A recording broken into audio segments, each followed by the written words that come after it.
I cannot convey any better the traumatic words that you'd hear on this 911 tape. And when I hear them today, my blood runs cold.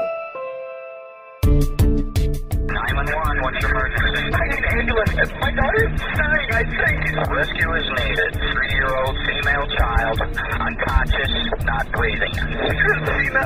It's Christina! Christina! Oh!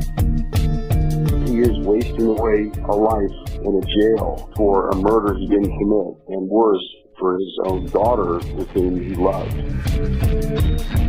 There is a whole bunch of evidence now that links Msuk to the crime scene.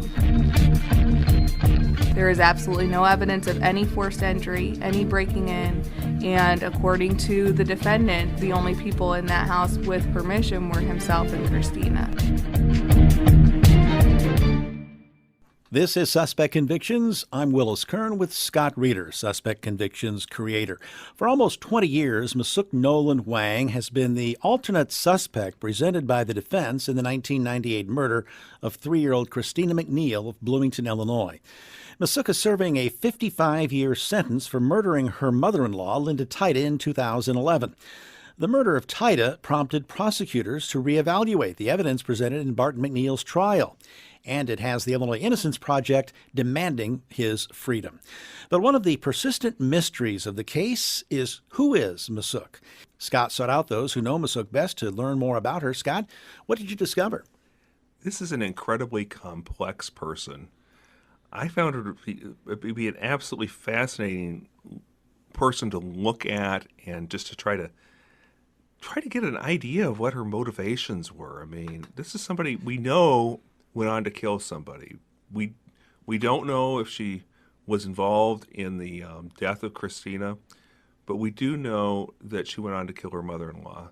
So I wanted to find out, what were her life experiences that led up to this incredible tragedy? Because she was born and raised in South Korea. That's correct. She married an American serviceman who was stationed in South Korea and came to the United States.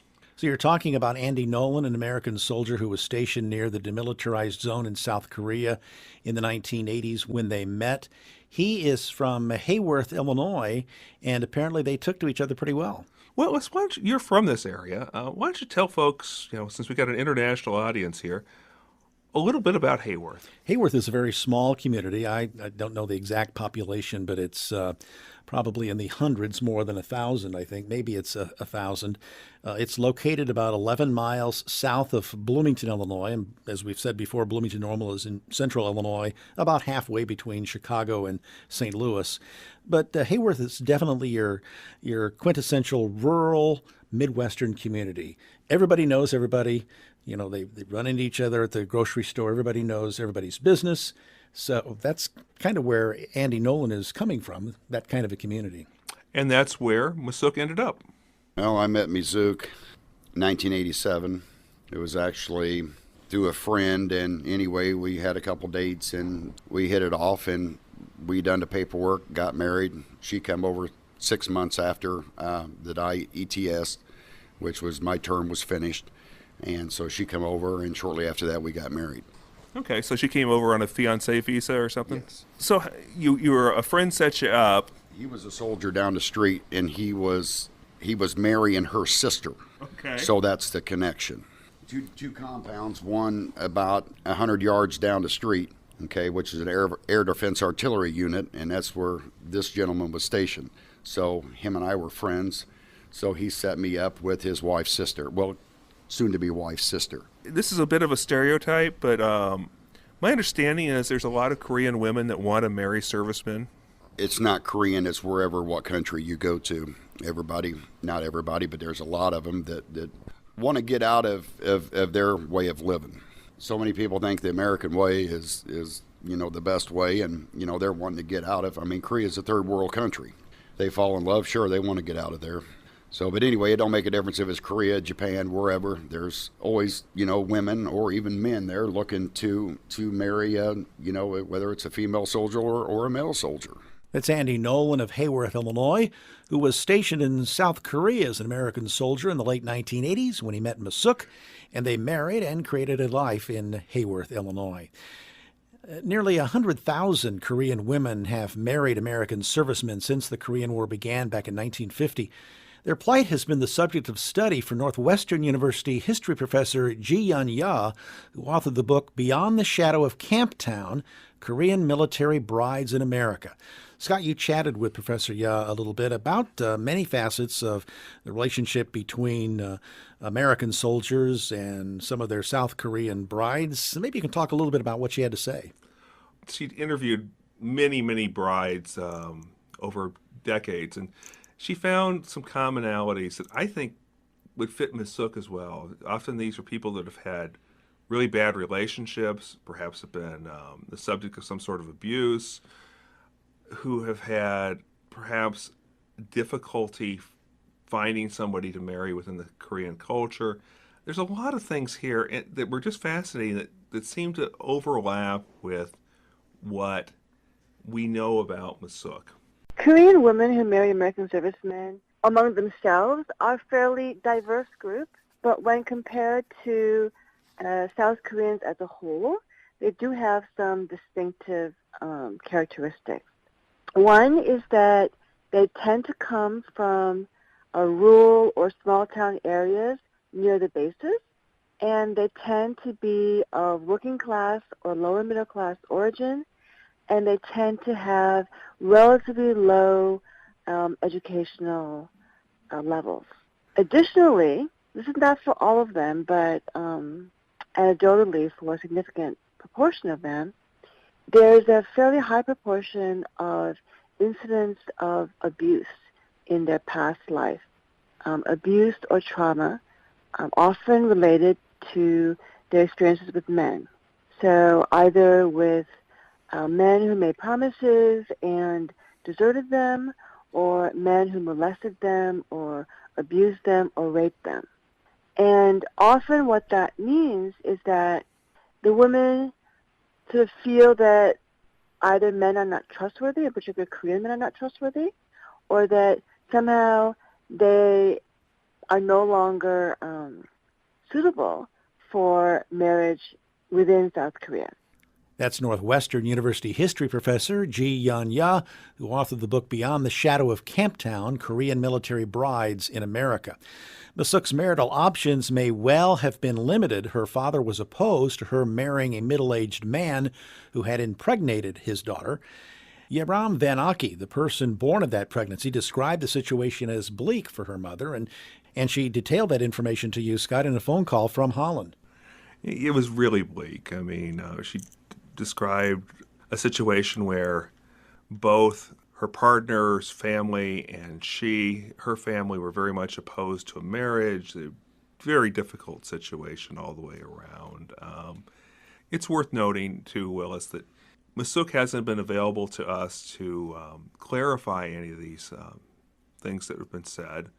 So there's sometimes some disparity in what has been said. But one story that really stands out that her birth daughter shared was this heart-wrenching tale. They met at a call center, and they dated or something in secret. And then accidentally, she got pregnant of me, which is so nice to hear, of course. And, well, it can happen. That they could not marry because both the families were against it because he was so much older. And, it's Korea in 85, so I thought, that's a good story. And that grandpa was so embarrassed and angry that he was against the pregnancy, but also against the marriage, that he kicked her out of the house and cut all her hair off.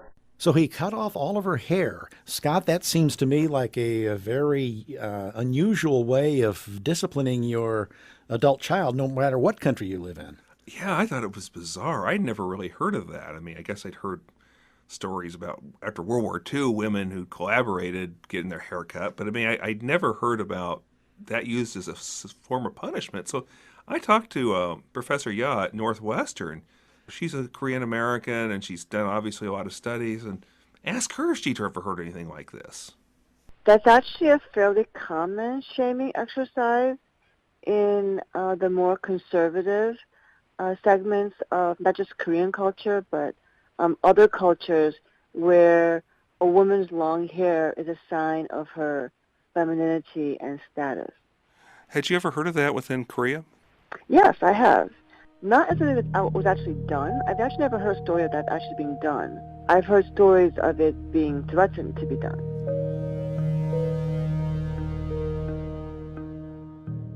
You know, Willis, one of the things that I hear that story that struck me is when I talked to Masuk's ex-husband, Andy Nolan, a lot of the things he shared about Masuk's background fit very well with the work that Dr. Yeh has done as far as characteristics common among military brides from Korea.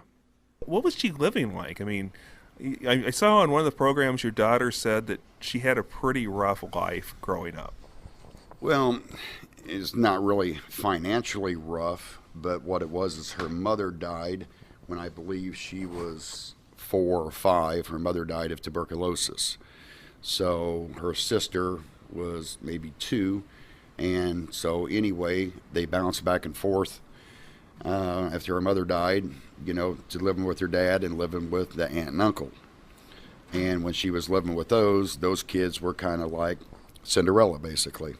They did all the housework, they did everything, and her cousins didn't have to do really anything.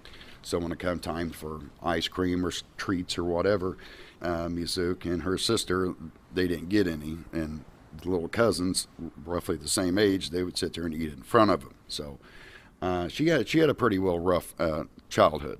She was married to an older Korean gentleman. Her father did not approve of it whatsoever because the guy was roughly her dad's age. And now Misuk had to have been 18, 19, somewhere around there, got pregnant. They were married. She goes to the hospital, deliver the child, and what was it, the next day after, she's waiting to bring the baby to the room, and the baby's gone. Okay, her ex-husband sold their child to a couple in the Netherlands. Back in those days, you could do this stuff. A lot of things go on in third world countries that people don't realize. It's not America. And so anyway, could you imagine your daughter, you're waiting to see her, you just give birth the day before, and the medical staff comes in and says, sorry, we can't find your baby. What would you do?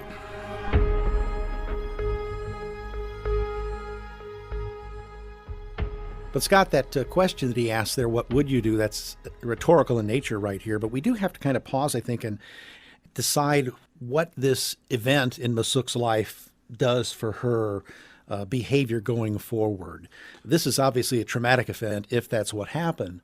But how does that foretell her future behavior? Does something like this could explain it, but does it excuse some of the things she did later on in life?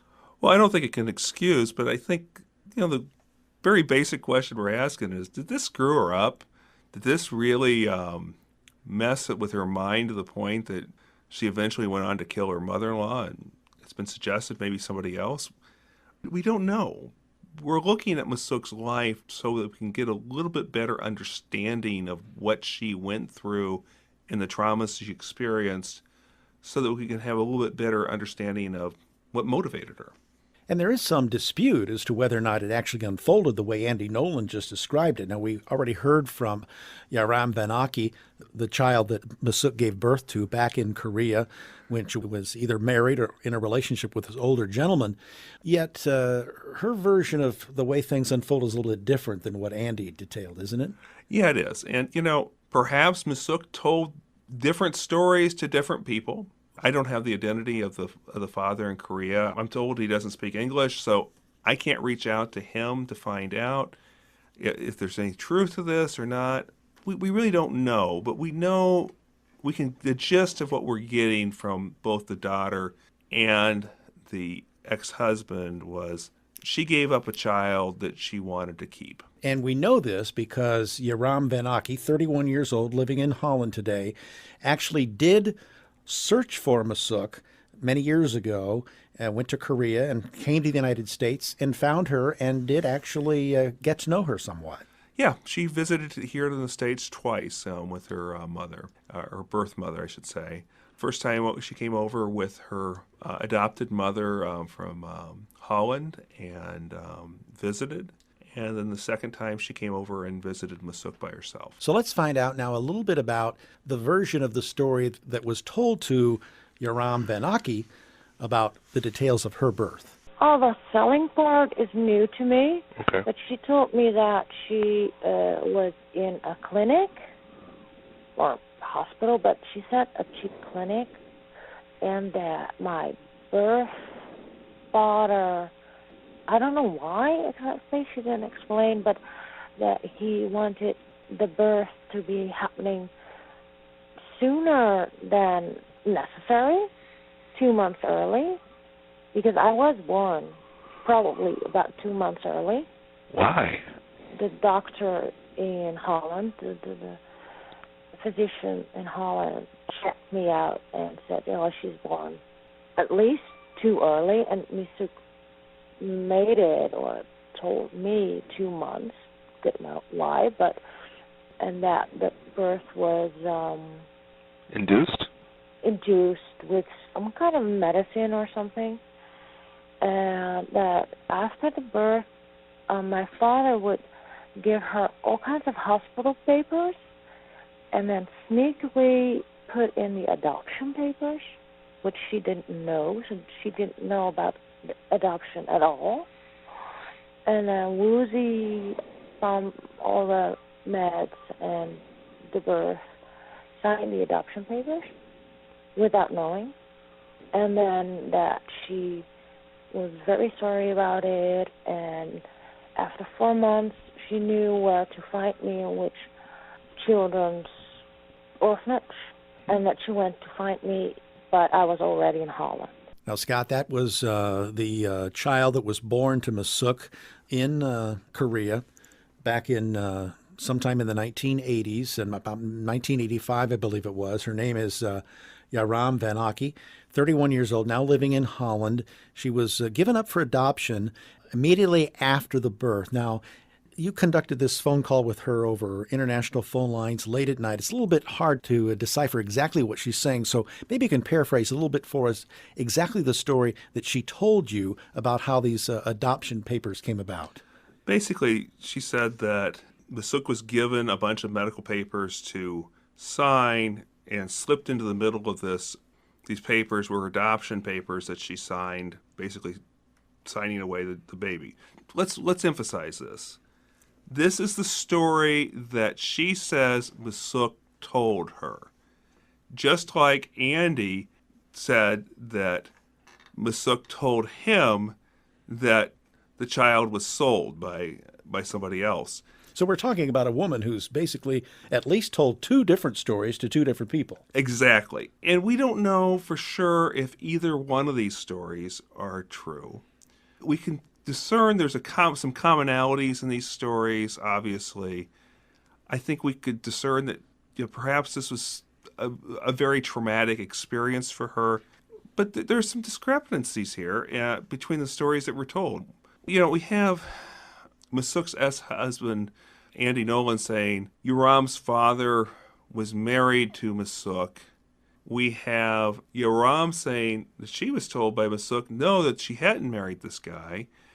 We have Andy Nolan saying that Masuk told him that she believed that the child had been sold by somebody. We have the child himself, when we interviewed her, saying she never heard that. It was first she'd ever heard of that story, that she thought that her mother had been tricked into signing the adoption papers.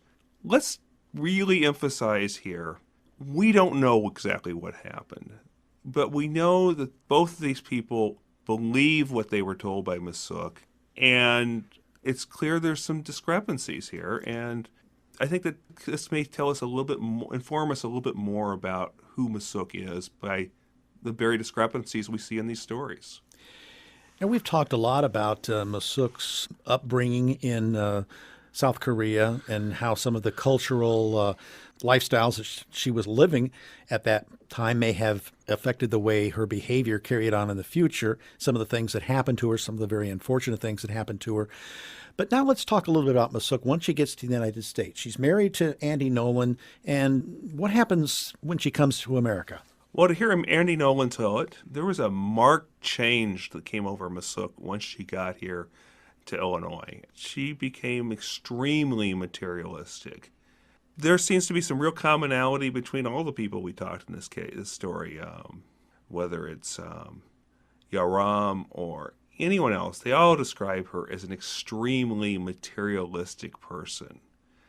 So I found that really curious. I mean, did just coming to America turn her into this, or what exactly were the dynamics here? When she come to America, she just got Americanized and just loved to spend money. Oh, really? The only thing I got to do is use a piece of plastic. I can go in that store and get whatever I want and pay for it, whenever. And so anyway, that's how a lot of it got started. Basically, she just loved to spend money. And I was on a very, very, very tight budget.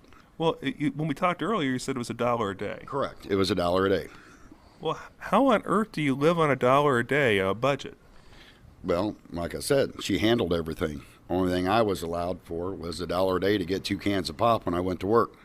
So I in her eyes, I didn't need money because she's the one who handled all the bills, knew what we had, so that was none of my business. Almost like a child, do you tell your child if you have any, how much money you guys have and this and this and this? You don't. So that's the way she treated me. It wasn't information that I needed to know. So therefore she handled the financial situations. And therefore that's why I was given $1 a day. The way she explained it was that she would rather look like $1 million and have no money than to look average and have money. So it was all about trying to impress people about ways she looked. So, and that includes $400, $500, $600 dresses, Louis Vuitton purses and coin purses and the whole ball of wax. She didn't go shop at Walmart or Kmart or any of those places or go to Goodwill or stuff like that. She wanted the name brand stuff. But you say when she lived in Korea, she didn't try to live that way. No, like I said, when she came to America, she got Americanized. So that's Andy Nolan, who was married to Masuk when they had a courtship in Korea when he was in the service. They married and created a life here in Central Illinois. But Scott, that is just incredible. The lifestyle that they led, she basically controlled him, according to the way he puts it, living off $1 a day. I mean, can you imagine your wife or any spouse, it doesn't matter if it's man or woman, allowing you to live on just $1 a day? You control all of the incoming finances. You control all the expenditures. The spouse doesn't need to know anything. Here's your $1 a day. That's it. It strikes you as like, is she a control freak? What's going on here? I mean, this is like, it's just mind-boggling. I mean, what's happening? And he says, that she just went through this incredible change when she got to the States. She wasn't like this in Korea. And then when she got to the United States, she just kind of became a big spender and started doing things and manipulating him in certain ways. And I mean, one of the things that he said that she would do is if she didn't get her way, she could just move back to Korea with her daughter. And that was the lever she had over him. Like, you don't want to do that. Or he sounded, when I sat there with him, he just sounded absolutely desperate. Then, you ever have a song go around in the back of your head while you're talking to somebody? Oh, all the time, yeah. When he's telling the story about how materialistic she's become and how she went through this radical change when she came to the States from Miss Saigon. So what was life really like then for Masuk when she came to the United States? Well, about 16 months after she came to the United States, Masuk gave birth to her daughter, Michelle. And we know that as that child grew up, there was abuse. You recall, Willis, that from an earlier episode, this is how an older Michelle described one particular beating during an interview with a Bloomington police officer. She, abused me a lot. If she got mad at my dad or... Such as? How would she abuse you? Like a paper towel, rolls, It's the wooden part. Nowadays they don't, usually use them, but a really hard wooden stick. Might beat me, and times I would faint, would just black out. But Willis, Andy Nolan, Michelle's father, and Masuk's ex-husband said he didn't realize that there was abuse going on. I'll put it this way. Certain people call it abuse. Nowadays, kids are so spoiled, and a lot of them need their ass whipped. Okay, now in Korea, it's different. Now, when we were there in the 80s, late 80s, kids still get their butts whipped in school. With the stick, smack the hands, take you outside, and kids get their ass whipped, in school, and it probably still goes on to this day. Punishing a child, now the Asian culture is a lot stricter than American culture. So I don't call it she was abused, but she damn sure got her share of ass whippings, and it wasn't by me. But again, we turn to Ji-Yun Ya. She's the history professor from Northwestern University who is also Korean American herself. She says this is not an accurate description of typical Korean child rearing. That is a misperception. That kind of abuse has never been accepted in Korea. Physical punishment, yes. Spankings, that kind of thing, yes. Just as it has been and in many households still is in the United States. But that kind of beating, no. But Andy Nolan said many of the situations in which Masuk got in trouble with the law can be attributed to cultural differences. All nationalities, you're going to have people with tempers, but I've heard from several people that they believe that the Koreans are the ones with the biggest temper. So what do you make of that generalization there, Scott Reeder, that Koreans tend to have poor tempers? I think it's utter nonsense, Willis. I'll be honest with you. When I was a kid, people would say that about the Irish. He's got his Irish up. He's got a temper. Come on. It's a stereotype that really doesn't have much in the basis. And, in fact, I threw that question out at Professor Yeo, and she said it's not true. It's ridiculous. And it's just one of those stereotypes that's out there. Few societies view adultery as a positive trait, and we've been talking about domestic violence here now with the beatings and whether or not Koreans are more prone to having a poor temper. But what about the whole idea of adultery? It's a bad thing in just about every society out there. Some societies may be a little bit more tolerant of it than others, but nobody views that as a positive. But this is how Masuk links in with this whole story. When she was married to Andy Nolan, she began an affair with Barton McNeil, who, of course, is the father of Christina, who is now serving a 100-year sentence at Menard Correctional Center in southern Illinois for the murder of his daughter, which he contends he did not do. And since day one, essentially, he's been blaming Masuk as the person who broke into his house. But one of the things we got to remember here is how Bart and Masuk met and what her connection with the whole case is. They worked together at Red Lobster here in Bloomington. They were both married. She was married to Andy Nolan. He was married, and his wife was 9 months pregnant with Christina, and they began an affair. And that affair evolved into a 3-year relationship. Them two fell in love, and shortly after they were together, Bart never seen the true temper that Masuk had. So once they started living together, they probably wasn't together less than a week. And he called me one night and said, "Andy, you got to help me." And I said, "Well, what's going on?" He said, "Well," he goes, "how do I control this woman? I just don't know what to do. She is crazy." And I just laughed, and I said, "Bart," I said, "you wanted her, you got her."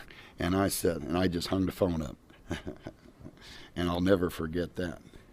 But I'm going to say probably at least, maybe once a week there at first, and then it got to maybe every other week, or, at least a few times a month, whenever he would see me, or he would call me and just say, "Please tell me, how did you put up with this?" And I said, "Well, basically I didn't talk back. So if this is what she wanted, I didn't say nothing. I just let it go. So, I didn't have to worry about something getting thrown at me or her being upset." After Masuk left her husband, Andy Nolan, and moved in with Barton McNeil, Andy said he continued to have a sexual relationship with his otherwise estranged wife. So I'm going to ask the question because this one's got me scratching my head a bit. You were sharing your wife with somebody else who's living with some... Bart didn't know that her and I was having sex. Okay. Let's clarify that. Bart did not know it. You know, I mean, we even had sex out in the parking lot, you know, while he was inside with Michelle and Christina, you know, out there in the parking lot there when they lived on Croxton. So, I mean, you know what, in a way I thought, you know what, you done this to me while I was with her, so I'm going to do it to you.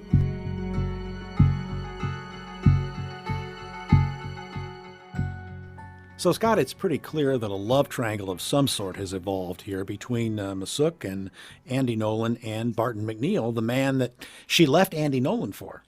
This is just so weird. I'm sorry, Willis. You know, what a disappointing group. I mean, what can I say? It's just disappointing. So let's get back to Yaram Van Oxy. She's the 31-year-old now living in the Netherlands. She was the child of Masuk, who was born in Korea and was given up the day after she was born for adoption, unwittingly, according to Masuk, and went into an orphanage and was raised by Dutch parents. What does she tell you, Scott, about Masuk's ability to love? Well, interestingly enough, Willis, she's a psychology student, and she questions whether Masuk has the ability to love anybody. But Masuk's ex-husband, Andy Nolan, says there were positive aspects of Masuk that are often overlooked. There's a good side to her. There's more to it than just somebody that snapped, that had a bad childhood, that killed an elderly lady. She did have a good heart. But you know, Andy's current wife, Dawn Nolan, is not so sanguine about her husband's ex. I think she's a narcissist, and I mean, if you kind of look up definition of narcissist, it sounds like her. In my heart of hearts, I don't necessarily know, or I'm not sure about Christina, but in my heart of hearts, I think Masuk is a serial killer.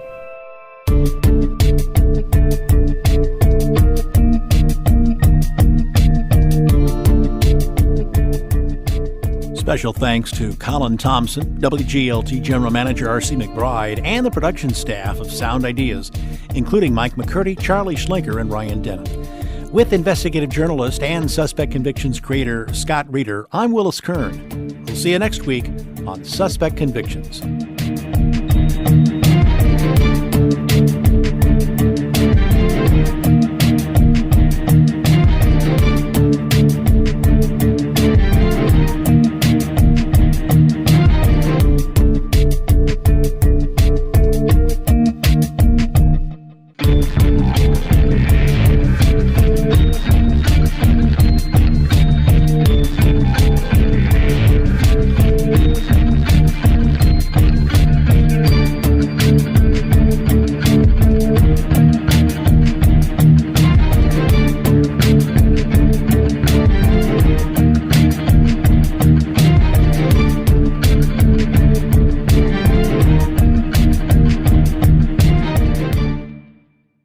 Hi guys, this is Charlie from the Insight Podcast. And this is Ali, two hosts from Two Continents. Every week we cover a new case, from unsolved mysteries to forgotten history to crimes that changed or challenged our legal system in some way. To get to know us and our podcast better, we recommend our episodes on Gene Spangler, Nicholas Barclay, the missing kid at the centre of the documentary The Imposter, and Alison Baden-Clay. New episodes go up every Monday. You can find us on iTunes and pretty much every other podcast app.